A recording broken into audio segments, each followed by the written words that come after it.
guys, it's me Srijita. Welcome back to Srija's Fit after a long time. So আজকে হচ্ছে আমার second birthday. So তোমাদের সবার সঙ্গে শেয়ার করবো আজকে সারাদিনটা বা আজকের বিকেলটা কেমনভাবে কাটালাম। সো আজকে বেসিক্যালি আমার ফ্রেন্ডসরা আসবে আমার ঘরে। আমি জানি না আমি কতটা তোমাদেরকে ব্লগিংয়ে শেয়ার করতে পারবো, বিকজ আমার বন্ধুরা আসলে আমার কতটা মনে থাকবে কি আমাকে ব্লগ করতে হবে সেই ব্যাপারটা খুবই সন্দেহর। সো চলো এখন বেশি কথা না বলে ভিডিওটা একটু শুরু করে দেবো। দেখি তোমাদের সবার সঙ্গে কতটা কি শেয়ার করতে পারি, যতটা পারবো ততটা শেয়ার করার কিন্তু চেষ্টা করবো। আর আরেকটা কথা বলে দিই, তোমাদের সবাইকে কি তোমরা কেউ লাইক শেয়ার সাবস্ক্রাইব করছো না, সবাই তাড়াতাড়ি করে লাইক শেয়ার সাবস্ক্রাইব করে দিও কিন্তু। সো চলো আমরা এবার আস্তে আস্তে করে ভিডিওটা স্টার্ট করে দেবো, বেশি ভিডিওটা না বাড়িয়ে। সো প্রথমেই তোমাদের সবার সঙ্গে আমি শেয়ার করবো এইরকম একটা নুপুরি মনে হয়, এটা আমাকে আমার একটা ফ্রেন্ড দিয়েছে। এটা আমি পরবো ভেবেছিলাম, বাট এটা আমার পায়ে একটু বড় হওয়ার জন্য আমি এটা পরিনি সেদিন।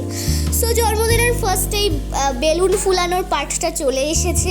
এরকম বেলুনসগুলো এবার আমি ফুলিয়ে নেব, কিন্তু আমি ফুলাতে তো পারি না, বাঁধতে পারি না। যাই হোক আমি ট্রাই করছি কি করা যায়। আর আমি আমার মাকে কিন্তু অলরেডি ডেকে নিয়েছি যে আমাকে বেলুন ফুলাতে হেল্প করবে। শুধুমাত্র মা না, ঘরে আরও অনেকেও ছিল যারা আমায় হেল্প করেছে বেলুনটাকে ফুলাতে এবং বাঁধতে, প্লাস ডেকোরেশন করতে ঘরে আমার জন্মদিনের জন্য। সো এখন আমি বেলুন ফুলাতে শুরু করে দিয়েছি।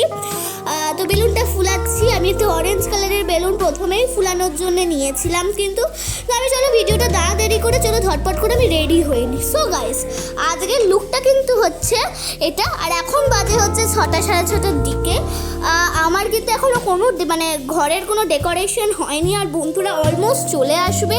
তো চলো ঝটপট করে আমরা ডেকোরেশনটা করতে চলে যাই। আর তারই মাঝখানে বাবা কিন্তু আমার জন্য কেক নিয়েটাও চলে এসেছিল, কিন্তু কেকটা কেমন দেখতে হবে সেটা তো মা এখন খুলছে। বাট তোমাদের সবার সঙ্গে কিন্তু এখন আমি শেয়ার করবো না কি কেকটা কেমন দেখতে হবে। এটা তোমাদের জন্য একটা সিক্রেট, যেটা আমি তোমাদের সবার সঙ্গে রেখে দিচ্ছি, ভিডিওর পরে তোমরা দেখতে পাবে। সো যাই হোক ঝটপট করে কিন্তু আমরা ডেকোরেশন এখানে করা শুরু করে দিয়েছি, আর অলমোস্ট হয়ে গেছে। এখন একটু কিছু ডেকোরেশন হওয়া কিন্তু বাকি আছে। যাই হোক এরকম বেলুনসগুলোকে আমার খুব সুন্দর লাগছে, তো সবাইকে দেখাচ্ছে। কিছুক্ষণের মধ্যেই দেখতে দেখতে আমার কিন্তু সব বন্ধুরা চলে এলো।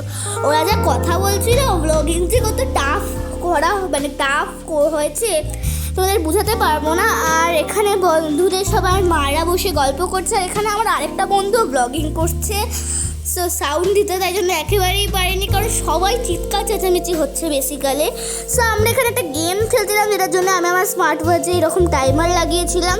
এই স্মার্ট ওয়াচটাও কিন্তু আমি গিফটে পেয়েছি, আমার ছোটো দিয়েছে। যাই হোক এখানে আমরা প্রচুর গল্প করছি আর প্রচুর মজাও করছি। সবাই কি বলছে আমি ভুলে গেছি, কিন্তু প্রচুর মজা করছে। এখানে অ্যাকচুয়ালি গেম হচ্ছে কি কে কতক্ষণ চুপ করে থাকতে পারে। যাই হোক যে সিক্রেটটা রেখেছিলাম কীরকম কেক হবে, সেই সিক্রেটটা এখন ভেঙে দিলাম। তোমরা সবাই দেখো কেকটা কেমন এরকম হয়েছে, আর সবাই কিন্তু জানিও। তো এখন কেক কাটিংয়ের পর্বে চলে এসেছি। এবার আমি কেক কাটিং করব।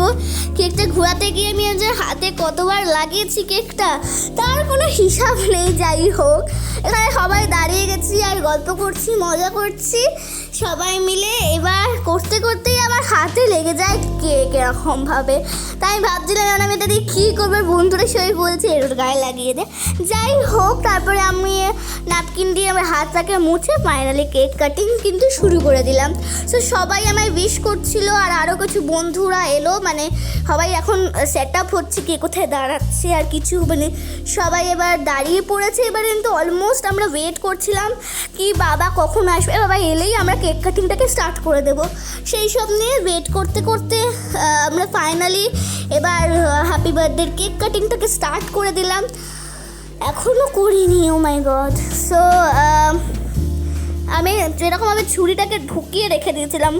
তারপরে এবার ফাইনালি আরও কিছু ফটোশ্যুটস হলো, আর এবার আমি আর দেরি না করে ঝটপট কিন্তু বার্থডের কেক কাটিংটা স্টার্ট করে দিলাম।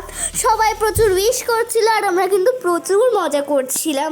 তো আমরা কেক কাটিং করছি, তারপরে মানে সবাই উইশ করছে হ্যাপি বার্থডে, আর খুব মজা করছিলাম। তারপরে ওরা অনেক কিছু বলছিল, মানে মে গড ব্লেস ইউ, তাকে মে গড ব্লাস্ট ইউ বলছিল।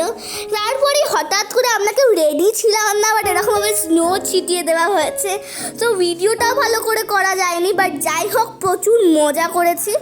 দেখতে দেখতেই কিন্তু আমাদের খাওয়া দাওয়ার সময় চলে এলো। অ্যাকচুয়ালি দেখতে দেখতে নয়, আমরা তার মাঝখানে আন্তাক্ষরী খেলেছি আর প্রচুর মজা করেছি। কিন্তু বললাম, বন্ধুদের সঙ্গে বসলে কার অত ভিডিও করার কথা মনে থাকে, তাই জন্য একদম ডাইরেক্ট যখন ওরা খেতে বসেছে, মানে ডিনার করতে, তখনই কিন্তু আমরা সবাই মানে আমি আবার ব্লগিংটা শুরু করলাম।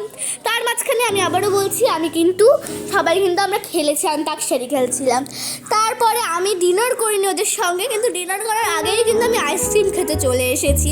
যাই হোক, আইসক্রিম আমি যতক্ষণ খাচ্ছি ততক্ষণ তোমাদের সবার সঙ্গে কিছু ফটো শেয়ার করে দিই, কারণ ফটোস না শেয়ার করলে কীভাবে হয়। সো আমার কিছু ফটোস কিন্তু আমি তোমাদের সবার সঙ্গে শেয়ার করছি। শুধু আমার নয়, আমি আর কার ফটো শেয়ার করব, আমি আমার কেকটার ফটোটাও তো শেয়ার করব নাকি। সো এই আমার কেকের একটা ফটো তোমাদের সবার সঙ্গে শেয়ার করলাম। তারপরে শুধু কেক না, আমি আমার একটা ফ্রেন্ডের সঙ্গেও একটা ফটো শেয়ার করলাম। তারপরে আমি আমার আরেকটা ফ্রেন্ডের সঙ্গে ফটো তুলেছিলাম, তারও কিন্তু ফটোজ আমি শেয়ার করলাম। তারপরে আমি আইসক্রিম খাচ্ছিলাম, তারও একটা কিন্তু ফটো তোমাদের সকলের সঙ্গে শেয়ার করলাম। এটা কিন্তু আমি এফেক্ট লাগিয়ে তুলেছিলাম। যাই হোক, ভিডিওটা কিন্তু এখানেই শেষ করছি। আবার তোমাদের সঙ্গে দেখা হবে আমার জন্মদিনে।